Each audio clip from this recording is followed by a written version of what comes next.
mengangkat salah satu tema aktual yang menjadi bagian dari kehidupan kita, yaitu agama, sihir sosmed, dan simulacrum. Kita sekarang berada di era yang disebut dengan era microchip atau era digital atau era 4.0, di mana manusia harus menerima takdir zaman, yaitu internet. Internet menjadi, bagi sebagian orang, internet adalah oksigen. Bagi sebagian orang, internet itu adalah pakaian. Dan bagi sebagian orang, internet itu adalah kendaraan. Ada juga yang menganggap internet itu semacam sesuatu yang palsu, sesuatu yang tidak nyata, sesuatu yang hanya fata morgana, atau hanya untuk bermain-main. Sehingga kalau orang bilang, saya main Facebook, saya main Instagram, itu artinya dia masih menganggap itu sebagai sebuah permainan. Tapi, sebagaimana kita ketahui, pandemi juga menjadi takdir zaman. Kita belum pernah hidup pada masa seperti ini. Dan yang menjadi korban adalah generasi muda.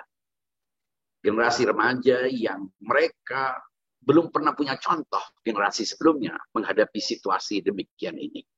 Menghadapi bencana digitalisme, juga harus menerima situasi di mana kita terpisahkan. Kita kehilangan norma-norma sosial kita kehilangan romantisme kehidupan kita yang nyata karena pandemi dan karena kecemasan yang telah melanda umat manusia saat ini. Nah, dalam situasi demikian, bagaimana posisi agama? Apakah agama masih penting? Apakah agama dengan pesan-pesan, anjuran-anjuran moral, kebaikan, itu masih berlaku dalam dunia digital ini? Itu yang harus kita pertanyakan. Dan apa yang telah terjadi akibat hilangnya agama dalam kehidupan sosial media kita?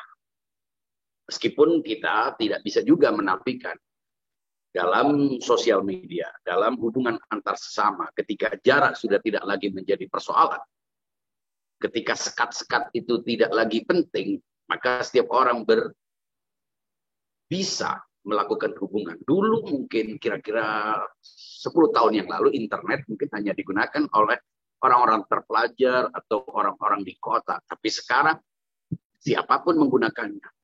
Karena dengan perangkat yang ada di tangan kita, kita bisa melakukan searching tanpa batas. Kita bisa melakukan komunikasi dengan siapapun semau kita. Dan disitulah terjadi erosi nilai yang akhirnya kita sendiri pun menyadari. Dahulu dalam filsafat, kalau dua teman kita yang memang pernah sedang mempelajari filsafat, kita dikenalkan pada dua dunia. Yaitu atau dunia, ada dua realitas. Kita pernah belajar, Fadil tentu tahu. Ada realitas eksternal, ada realitas mental. Dulu kebanyakan orang menganggap realitas itu hanya eksternal. Dan tidak hanya realitas eksternal saja. Eksternal pun dibatasi hanya pada realitas fisikal. Kita menafikan adanya realitas metafisikal, realitas yang tak terindrakan. Kemudian setelah kita pelajari, kita paham bahwa eksistensi atau realitas itu lebih luas dari sekedar benda, dari sekedar ruang yang berdimensi. Kemudian kita menyadari ada realitas mental, yaitu eksistensi mental, yang dimana konsep-konsep, gagasan-gagasan, nilai-nilai, norma-norma itu bersemayam, pengetahuan, dan semua hal-hal yang bersifat ideal itu juga bersemayam dalam diri kita. Ketika kita mengatakan sesuatu itu benar, itu artinya harus ada koherensi antara apa yang ada di mental kita, di benak kita, dan realitas yang ada di luar. Dan kepada orang-orang itu pun kebanyakan kita melihat bahwa kebanyakan orang mengabaikan realitas mental, realitas yang ideal, realitas yang abstrak. Dan orang lebih melihat realitas yang ada di luar. Tidak hanya realitas yang eksternal, tapi realitas eksternal, realitas objektif itu pun telah dibatasi pada realitas fisikal semata. Ternyata dalam dunia fisikal, dalam realitas fisikal itu pun manusia terus mengembangkan kemampuannya. Kreasi-kreasi dalam teknologi terus dikembangkan.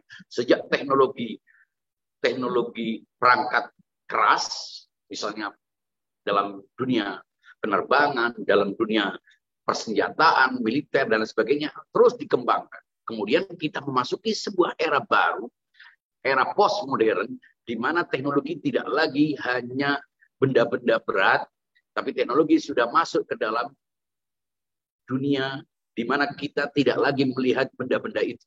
Tapi yang kita lihat, kita dikendalikan oleh data-data dan algoritma, di mana manusia langsung bisa bersimulasi dengan dirinya dalam dunia maya itu. Muncullah dua dunia, yaitu dunia real, dunia yang berdebu, dunia yang penuh dengan benda-benda, dengan keterbatasan, dan ada dunia tanpa batas, di mana manusia kemudian berada di dunia itu. Dan dia menemukan dirinya dalam bentuknya yang digital. Otomatis, sekarang setiap orang memiliki dua dirinya, yaitu dirinya yang berbenda, dirinya yang perangkat keras, dirinya yang berhubungan dengan keluarganya, dengan teman-temannya, dengan semua orang-orang yang di sekitarnya, dan ada dirinya yang digital. Setiap dari kita kita otomatis mengalami split personality, mengalami keterpisahan. Kita membagi dunia kita pada dunia real dan dunia virtual atau dunia digital. Sebagian orang justru menganggap dunia digital itulah dunianya yang nyata. Dan menganggap dunia yang real adalah dunia yang hanya untuk tidur, hanya untuk makan, untuk melakukan aktivitas-aktivitas bendawi. Tapi selainnya, dia adalah salah satu dari rakyat dalam sebuah dunia yang disebut dengan dunia digital. Nah, akibat ini, kita tidak pernah tahu bagaimana terjadinya proses dunia digital ketika dunia digital ini tidak hanya kita bisa berurusan dengan komunikasi tanpa kabel, bukan hanya kita bisa berkomunikasi dengan orang-orang tertentu, tapi muncullah fitur-fitur baru. Di mana dengan fitur-fitur itu manusia dimanjakan untuk bisa berhubungan, untuk bisa mengekspresikan diri. Mereka yang merasa lemah, mereka yang merasa tidak mampu, bisa menghadirkan, bisa mengsimulasi dirinya dalam sebuah dunia, dalam sebuah citra-citra visual, citra-citra tekstual. Kemudian manusia pun mengalami erosi nilai-nilai. Dulu di dunia nyata mungkin kita malu. Di dunia nyata kita tidak bisa sembarangan ngomong. Di dunia nyata kita kalau memang tidak mampu, kita tidak bisa berekspresi. Tapi di dunia ini dijanjikan apapun. Apapun, tidak penting apakah itu benar atau salah. Tidak penting apakah itu patut atau tidak patut. Tapi bagaimana kita bisa menarik perhatian setiap orang. Sehingga dengan itu kebanyakan manusia yang berada di dunia digital ini bersaing untuk menjadi influencer, bersaing untuk bisa menarik perhatian dan menghadirkan dirinya dalam bentuknya yang ideal, yang imajinal. Sehingga tidak heran kalau kita melihat setiap orang, meskipun itu tidak mencerminkan dirinya, tidak mencerminkan perilaku realnya, tapi dia bisa berbagi, dia bisa share, dia bisa menceritakan hal-hal yang bijak, dia bisa mengutip quote-quote kebijakan, dia bisa mengutip ayat-ayat agama, dia bisa men-share, kemudian dia berdialog, kemudian dia bisa berdebat, padahal itu tidak mencerminkan realitas fisikalnya, realitas nyatanya. Itulah yang dimaksud dengan simulacrum, di mana dia telah menciptakan sebuah galeri tentang dirinya, dengan semua citra-citra visual, dan semua orang tidak lagi mempentingkan siapa yang benar, siapa yang inilah yang disebut dengan kematian kepakaran. Orang tidak lagi mempertanyakan kepakaran karena ketenaran itulah yang lebih. Jadi munculnya ketenaran sebagai nilai awal, munculnya pengaruh-pengaruh keanehan sebagai nilai yang menggantikan nilai-nilai yang selama ini dianut oleh masyarakat, baik nilai itu berangkat dari agama, tradisi, budaya, maupun norma-norma sosial yang sudah menjadi kesepakatan bersama. Nah, dalam dunia ini, kita harus melihat apakah agama tetap bisa diandalkan, ataukah kita sudah mulai meninggalkan norma-norma itu. Dulu kita malu. Bila kita memunculkan diri kita, wanita-wanita kita cenderung untuk menutup diri. Tapi di era sosmed ini, orang justru berebut untuk bagaimana menarik dirinya. Dan sama-sama membedaki dirinya dengan kepalsuan-kepalsuan visual maupun verbal maupun tekstual dengan semua upaya untuk mencitrakan dirinya bagaimana dia hadir di dunia visual ini, di dunia digital ini. Itulah yang sampai sekarang akhirnya menimbulkan efek-efek yang sangat berat. Ketika fitur-fitur ini dikembangkan, kemudian muncullah startup di mana setiap orang berusaha untuk menjadi penjual, berusaha untuk memperdagangkan apapun yang dia miliki. Disitulah terjadi persaingan-persaingan, pembunuhan karakter. Dan tidak lebih lagi, yang lebih parah dari itu, munculnya media ini bukan hanya sebagai sebuah alat untuk berkomunikasi, tapi membentuk opini, tapi mengarahkan orang, melakukan pembunuhan karakter. Dan lebih dari itu, mengubah kebenaran itu dalam bentuk sebuah cerita-cerita yang tidak ada faktanya. Inilah yang disebut dengan post-truth. Nah, bagaimana agama melihat ini? Apakah agama memiliki solusi? Apakah ini pernah diantisipasi oleh para orang tua menghadapi anak-anaknya yang sudah tidak lagi bersosialisasi, yang hanya hidup untuk makan dan minum, selebihnya dia hanya berhubungan dengan teman-temannya yang ada dimanapun, dengan game, dengan video-video yang terus dia berurusan. Apa yang harus dilakukan oleh orang tua yang tidak pernah menghadapi, belum pernah punya contoh dari generasi-generasi sebelumnya terhadap situasi demikian ini. Inilah yang perlu untuk dieksplorasi lebih jauh.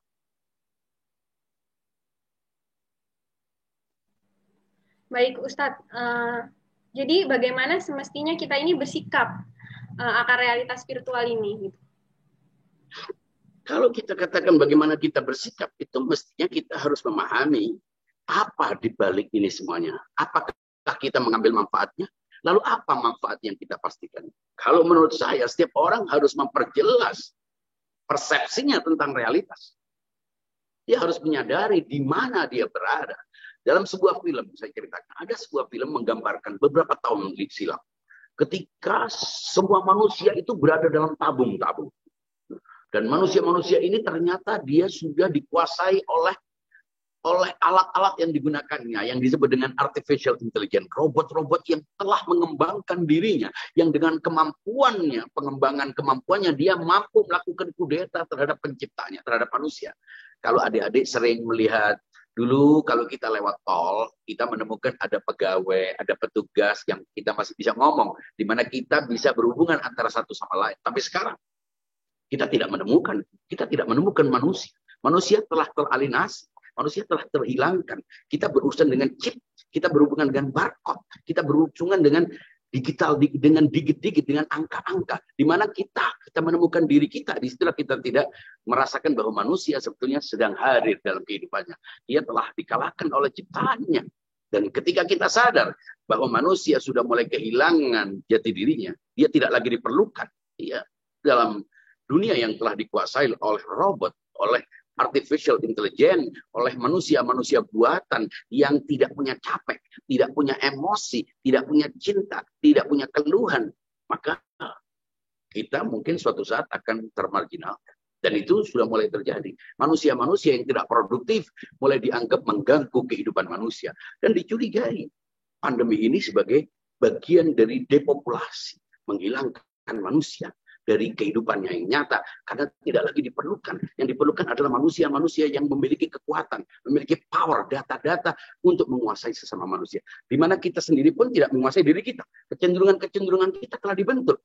Apapun yang kita klik itu membentuk sebuah keuntungan-keuntungan berlebih. Sehingga orang berlebut, orang bersaing untuk membuat tayangan-tayangan, konten-konten. Tak penting benar atau salah. Tak penting bermutu atau tidak. Tak penting itu berbicara tentang sesuatu yang luhur atau tidak. Bahkan yang kotor, yang jorok pun menjadi perhatian orang. Dan semua orang berebut untuk itu. Itulah yang akhirnya membuat kita perlu kembali ke belakang. Di mana posisi kita? Apa yang dimaksud dengan realitas? Apakah realitas itu adalah sesuatu yang nyata? Ataukah realitas sudah kita serahkan kepada pemilik-pemilik korporasi-korporasi data yang menguasai manusia dengan semua kecenderungan-kecenderungannya? Apakah itu? Itulah yang perlu kita pertanyakan. Di mana Tuhan? Orang tidak lagi berbicara tentang, mungkin orang berbicara tentang kebaikan, mungkin orang share tentang kebajikan-kebajikan, keluhuran-keluhuran, tapi sama-sama yang share dan yang menerima share sama-sama tidak melakukannya, sama-sama itu tidak terekspresikan dalam kehidupan nyata. Kita semuanya bersepakat akan sebuah perilaku kepura-puraan yang benar-benar sudah mengubah tradisi keluhuran dan kejujuran kita. Nah, agama tidak mungkin muncul begitu saja sebagai doktrin. Agama harus muncul sebagai sebuah keputusan nalar. Sehingga dengan itu kita bisa memahami di mana nilai-nilai. Dan karena itu kita harus paham bagaimana kita memperlakukan sosial media. Kita memang tidak mungkin keluar dari dunia ini karena kita terlanjur didorong. Kita terlanjur didorong ke dunia di mana kita sendiri tidak ikut menentukan. Ya, media sosial tidak lagi memberitakan peristiwa, tapi menciptakan peristiwa. Tapi mengarahkan manusia sebanyak apapun, makin banyak, makin intensif sebuah berita disebar, maka itulah yang menjadi berita. Dan makin tidak diperhatikan seseorang dengan semua kelompok-kelompok yang sudah jelas benar, kelompok-kelompok yang dizalimi, selama itu tidak mendapatkan perhatian, maka itu pun tidak akan mendapatkan perhatian. Orang berduyun-duyun untuk mengeklik sesuatu yang tidak nyata, sesuatu yang dusta. Orang memamerkan kekayaannya dengan viewer yang begitu banyak. Orang berbicara tentang hal-hal yang jorok, tapi penggambarnya begitu banyak. Tapi orang berbicara tentang logika, berbicara tentang nilai-nilai. Tidak mendapatkan perhatian. Tidak penting, semuanya just business, klik baik. Makin Anda mengklik, Anda like, dislike, itu tidak ada pengaruhnya. Karena itu bisa dikapitalisasi menjadi uang. Dan kita semuanya adalah bagian dari yang dikendalikan itu. Oleh mesin-mesin data, oleh korporasi-korporasi yang tahu kecenderungan manusia. Mulai dari awal dia bangun membuka, kemudian dia mengungkapkan keinginannya, kemudian apa yang diklik, apa yang di-browse, apa yang dicari, itu semuanya telah terkumpul menjadi data-data di mana manusia sudah tidak lagi punya kehendak terhadap diri. Kelihatannya dia punya pengaruh terhadap dirinya. Dia sebetulnya adalah bagian dari orang-orang yang berada dalam tabung. Kemudian dia diinjeksi, diberi imagi, diberi visi-visi dan citra-citra yang membuat dia lalai. Membuat dia lelap. Dan akhirnya kita semuanya berada dalam sebuah tabung yang kita tidak sadar bahwa itu bukanlah realitas. Itu tidak realitas, itu tidak nyata. Kita diberi fitur-fitur untuk menggambarkan diri kita yang tidak nyata. Inilah yang akhirnya membuat kita lupa tentang diri kita. Kita tidak lagi ramah kepada anak kita. Kita hanya memerintahkan dan melarang dan memarahi. Tapi tidak tahu bahwa mereka adalah korban dari sebuah dunia yang mereka sendiri tidak siap untuk memasuki. Inilah yang terjadi. Bagaimana dengan aspek-aspek agama lain yang non-etis, ritual kah, doktrin-doktrin agama? Apakah masih relevan dengan dunia yang seperti itu?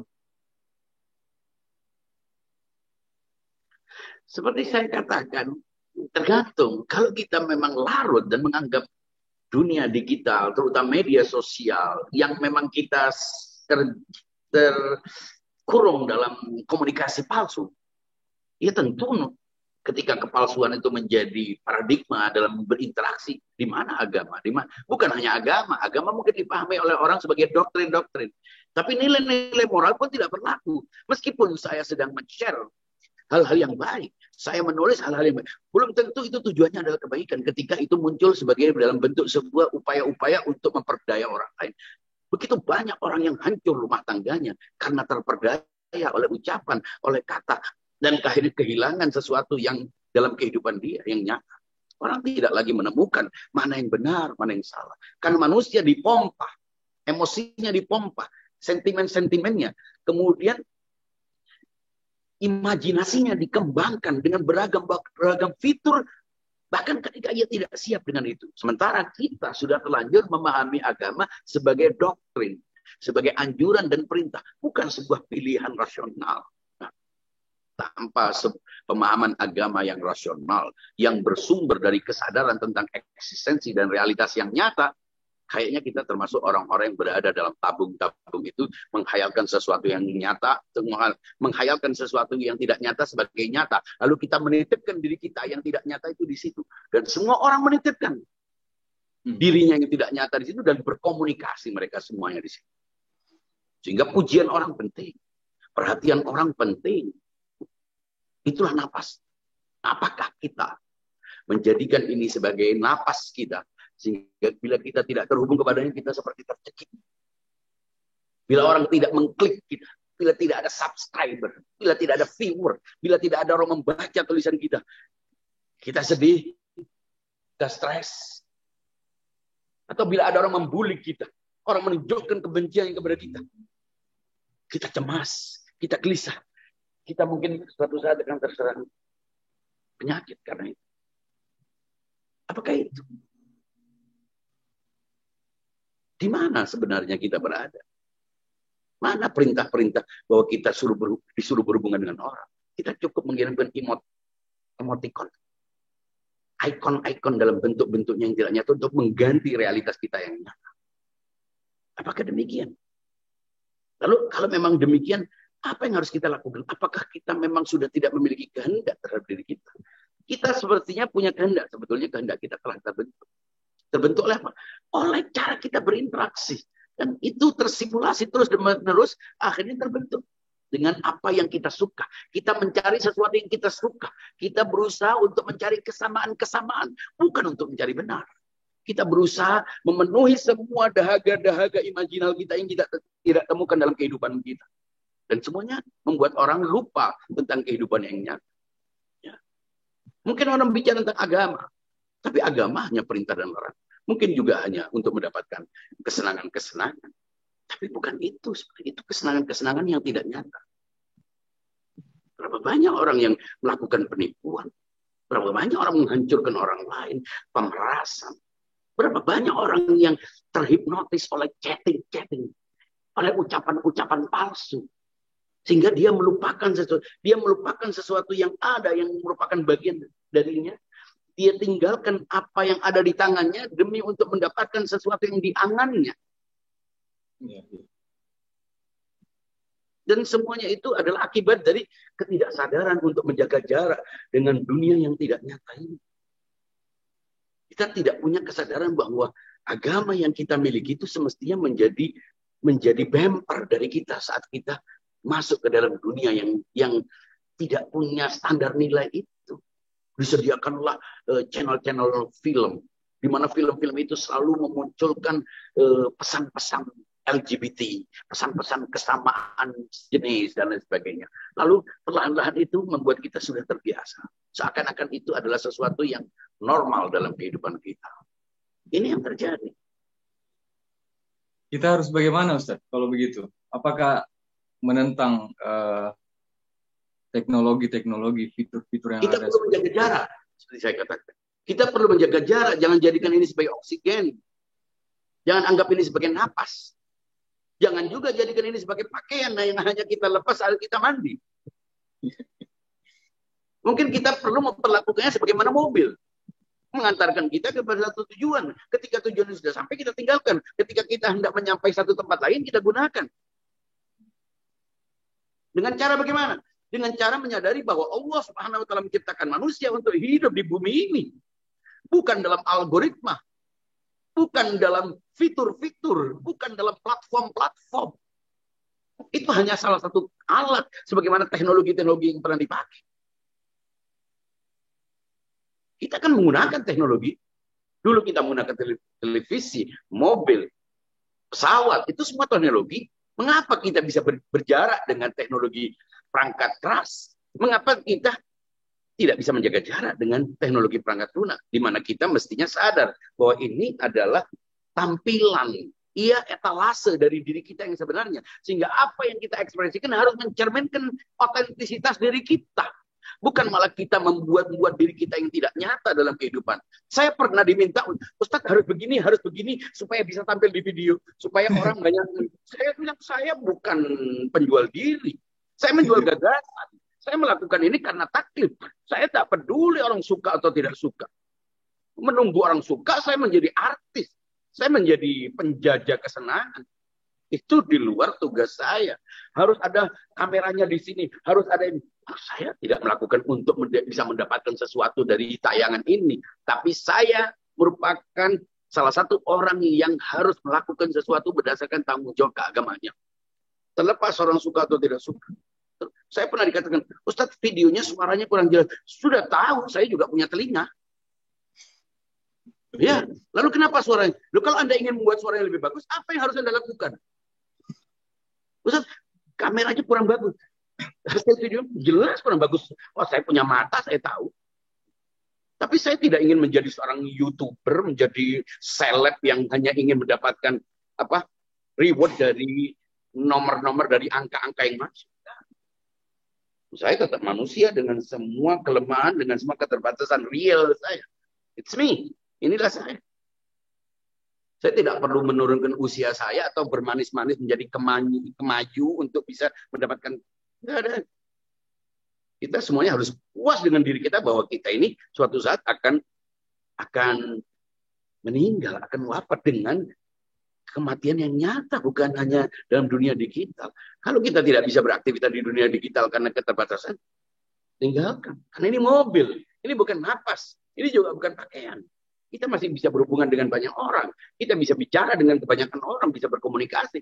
Ada cinta, ada emosi, ada perasaan, ada pikiran. Kenapa semuanya harus dalam bentuk algoritma? Kenapa semuanya dalam bentuk fitur-fitur? Apa yang membuat kita harus merasa terikat dengan itu? Inilah yang perlu dijaga. Ini yang perlu ditanamkan. Tapi sikap ini muncul tidak begitu saja. Harus ada sebuah kesadaran eksistensi. Kita harus memperjelas mana eksistensi itu, mana realitas itu. Dan itu harus didasarkan pada logika, pada nalar. Nggak bisa kita kemudian masuk ke dalamnya, lalu kita mencari sesuatu dalamnya yang tidak nyata dalam dunia kita mencari di situ. Anda bisa menjual dengan cara yang benar. Anda bisa berkomunikasi dengan cara yang benar. Anda bisa berbagi dengan cara benar melalui alat ini. Karena alat ini adalah media. Tapi dia bukan dunia Anda. Dia bukan dunia ini, realitas ini. Maka itu kita perlu menjaga jarak. Ya, perlu menjaga jarak. Dan kalau kita memang merasa tidak mampu untuk berbicara tentang sesuatu, ya, tidak perlu menyikapi. Ada sesuatu yang buruk, kemudian Anda beritayakan, Anda mendapatkan dosa. Karena dengan itu Anda mendorong orang itu untuk melakukan itu. Anda tidak harus menyenangkan orang supaya dia menyenangkan Anda. Ya, tapi kan sekarang apapun yang dikatakan orang itu benar atau salah, kita semua mencarinya. Kita semua berbagi. Kadang karena kebencian justru kita share. Padahal itu memberi keuntungan kepada orang yang kita benci. Tayangan-tayangan yang buruk itu justru memberinya kesenangan. Seperti saya katakan, ada orang buat video tidak melakukan apa, cuma berdiri 2,5 jam. Ratusan ribu orang melihatnya. Mana manusia ini? Apa yang telah terjadi? Mana knowledge? Mana kompetensi? Mana kejujuran? Mana kewarasan? Sampai kemana kita harus terus-menerus begini? Apa yang akan dialami oleh generasi mendatang? Mana orang berusaha untuk mengkaburkan status keluarganya di sosial media? Untuk apa? Itu semuanya adalah bencana yang harus kita hindari. Kalau kita pernah melakukan itu, kita harus setback, mundur ke belakang. Jangan terlalu larut. Tidak ada yang nyata di situ. Tidak ada yang nyata. Dan kebaikan-kebaikan yang muncul itu sebagian palsu. Itu kira-kira. Apakah dengan era digital ini, agama hanya sebagai elemen penghambat dari kemajuan sosial media? Atau nanti agamalah yang menjadi pemenang dari era sosmed yang cenderung pada konten-konten negatif? Semuanya kembali kepada manusianya. Kembali kepada kita yang waras, kita yang harus berjarak dengan digitalisme. Kita hanya pengguna, bukan mangsa. Kita adalah subjek, bukan objek. Kalau kita memposisikan begitu, agama akan menata perilaku kita. Dan suatu saat kita harus menguasai alat ini. Kalau kita tidak bisa men-shutdown secara serempak manusia yang sadar, maka kita harus menguasainya. Maka kita harus bisa memanfaatkannya. Agar kaum ekstremis tidak menguasai. Sekarang kalau kita lihat di mesin pencari, yang muncul adalah kalau Anda cari tentang hal-hal yang baik, isinya adalah keburukan. Kalau agama yang dimunculkan adalah agama kekerasan, kejemudan. Mengapa? Karena kita tidak benar-benar sadar. Kita yang punya kesadaran pun tentang tanggung jawab agama kita sibuk dengan status kita sendiri, dengan akun-akun kita sendiri. Tapi kita tidak pernah merasa perlu untuk menguatkan orang-orang yang memang memiliki kompetensi. Sadar akan tanggung jawab. Tapi kita sibuk memasang diri kita, memajang diri kita yang tidak ada apa-apanya. Kenapa kita sibuk dengan itu? Dan selalu mengulang-ulang hal-hal yang sudah diketahui. Tidak pernah beranjak untuk memikirkan sesuatu yang konstruktif, sesuatu yang alternatif. Agama dihadirkan dalam bentuk perintah dan larangan dan doktrin-doktrin itu saja. Tapi tidak berusaha untuk mengamati persoalan-persoalan yang dihadapi oleh masyarakat. Loh, agama ini hanya mantra ataukah solusi? Mestinya tema-tema seperti inilah yang dibahas. Di sholat, di majelis taklim, di tausiah. Tapi kalau urusannya hanya suami istri dengan lelucon-lelucon jorok, hanya nyuruh orang untuk baik sama tetangga, hanya supaya orang itu patuh kepada orang tua, supaya kita sholat, itu semuanya bagus. Tapi kalau itu terus isinya, ya orang kan akhirnya makin sadar, loh, persoalan saya ini tidak hanya urusan sholat dan wudu. Saya ini punya persoalan-persoalan yang berhubungan dengan diri saya yang mengalami split personality akibat saya ini terjerumus dalam kehidupan ini dan itu. Orang tua saya begini, akhirnya saya tidak tahu agama saya. Kemarin saya berdiskusi dengan seorang dokter muda yang baik, dari ucapannya kelihatan dia sangat lembut. Dia kebingungan karena ditinggalkan oleh orang tuanya. Tiba-tiba dia diadopsi oleh orang lain yang berbeda agama. Akhirnya dia berpindah dari satu agama ke agama lain. Bingung, sementara dia sudah menempati posisi penting. Dia berprofesi sebagai seorang dokter. Nah, itu dialami oleh banyak orang. Atau orang rumah tangganya berantakan karena ternyata diintervensi oleh orang tuanya. Bagaimana mau posisikan orang tua? Inilah persoalan-persoalan yang mestinya dibahas dalam pencerahan-pencerahan. Kalau cuma mengasih doa, menganjurkan sabar, menganjurkan syukur, saya kira itu sudah banyak. Sayangnya kita tidak pernah beranjak dari situ. Audiensnya pun demikian. Dia sudah puas dengan apa yang dia anggap itulah jalur agama. Agama didatangkan sebagai solusi lintas ruang dan waktu. Dan kalau kita lihat agama yang dianjurkan itu adalah yang diajarkan adalah agama doktrin, mestinya kita paham bahwa agama itu adalah penafsiran terhadap agama, persepsi agama. Tapi kita harus memahami bahwa agama yang kita miliki adalah agama yang kita pahami dengan nalar, agama yang tidak akan bertentangan dengan etika. Agama yang tidak justru menggerus fitrah kemanusiaan, kejujuran. Ini yang mestinya harus muncul. Tapi faktanya agama dimunculkan dalam bentuk kejahatan, dalam bentuk kekerasan, dalam bentuk ujaran kebencian. Sementara di sana orang sudah mulai meninggalkan agama, eksodus dari agama. Orang menjadi agnostik, menjadi ateis, menjadi jenuh terhadap agama. Karena agama dimunculkan dalam bentuk ancaman-ancaman atau kebencian. Itu yang hadir sekarang. Dan mereka menguasai itu. Sayangnya di dunia digital pun mereka menguasai itu.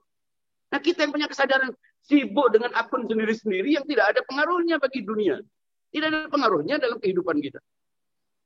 Begitu pelitnya dia untuk berkorban hanya dengan membantu channel-channel yang memberikan penyerahan untuk melawan takfiri, melawan orang-orang yang mengejarkan kebencian. Ini karena kita lalai. Kita nyaman dengan simulakrum. Kita bersimulasi dengan citra palsu kita yang tidak nyata. Kalau Anda tidak mampu, jangan bicara. Kalau itu tidak mencerminkan diri nyata Anda, tidak perlu bicara tentang hal-hal yang tidak mencerminkan diri Anda. Untuk apa Anda mengutip hal-hal yang terlalu jauh, sementara diri Anda sendiri tidak bisa berlaku seperti itu? Itu artinya kan kita akhirnya berada dalam kubangan kepalsuan. Terus-menerus begini.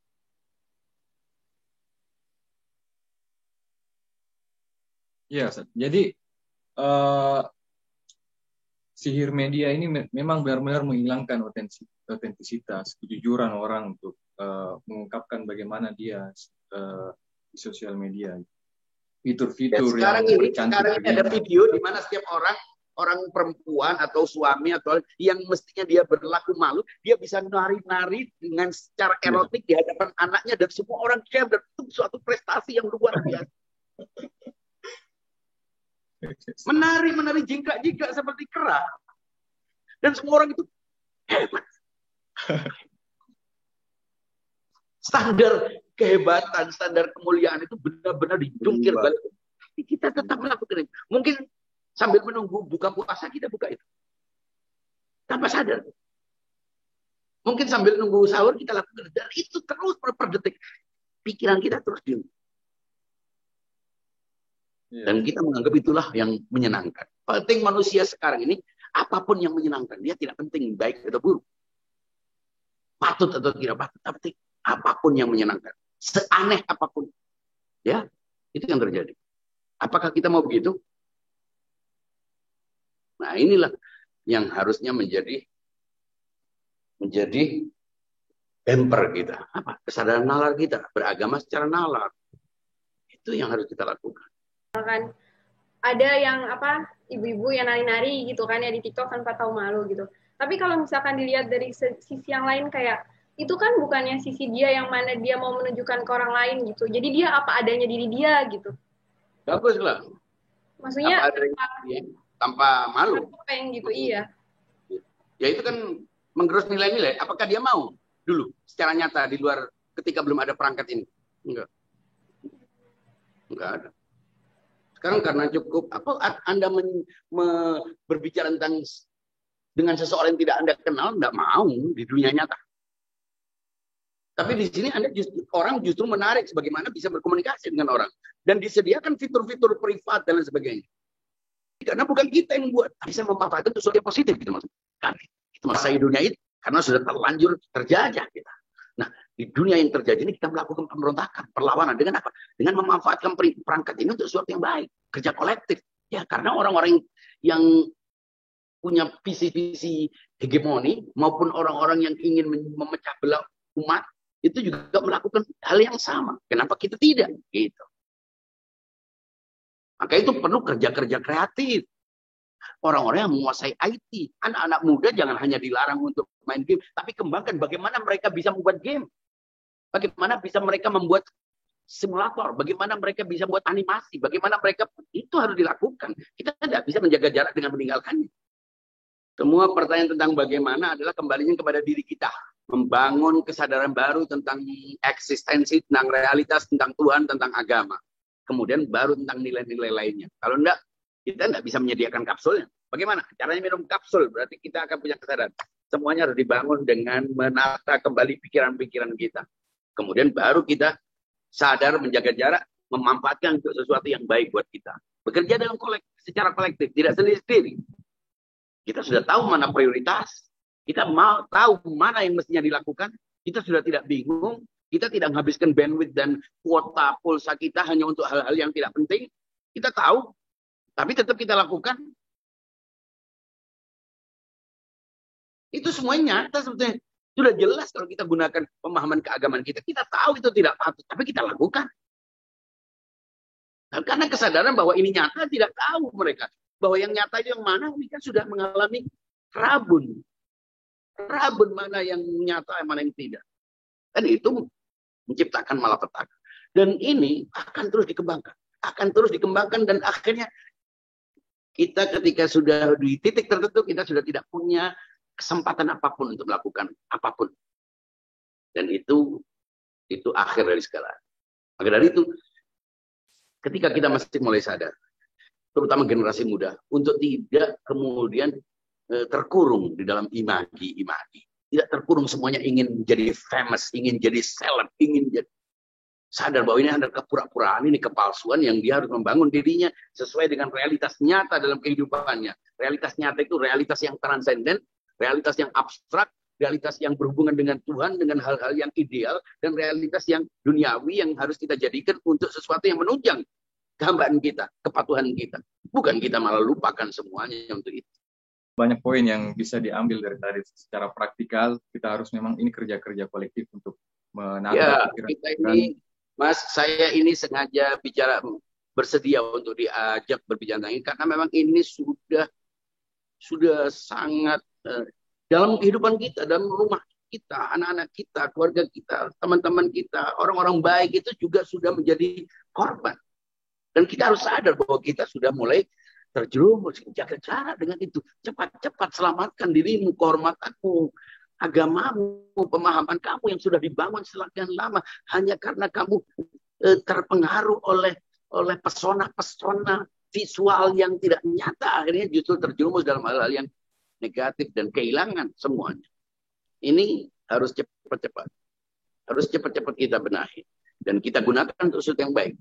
Ini adalah kendaraan yang harus kita pakai saat kita hendak mencapai satu tujuan. Tinggalkan bila sudah sampai tujuannya. Lalu pakai lagi bila Anda hendak mencapai. Dan begitulah seterusnya. Dan bagaimana kita bisa menginput data-data positif untuk hal-hal yang yang baik, yang benar, yang logis. Sehingga tidak hanya didominasi oleh orang-orang militan yang bekerja untuk sesuatu yang negatif. Itu yang harus kita lakukan. Mengurangi sebanyak mungkin chatting personal, interpersonal yang tidak penting. Fokus kepada nyata dalam kehidupan kita. Tetap menjadi dengan kehidupan nyata. Anak-anak kita, adik-adik kita suruh mereka main bola dengan debu dan tanah. Suruh mereka berhubungan dengan orang-orang lain. Hindari sebanyak mungkin komunikasi digital yang tidak penting. Itu salah satu cara. Sebelum mereka menjadi korban-korban. Itu saja, semoga kita semua menjadi lebih baik. Silakan.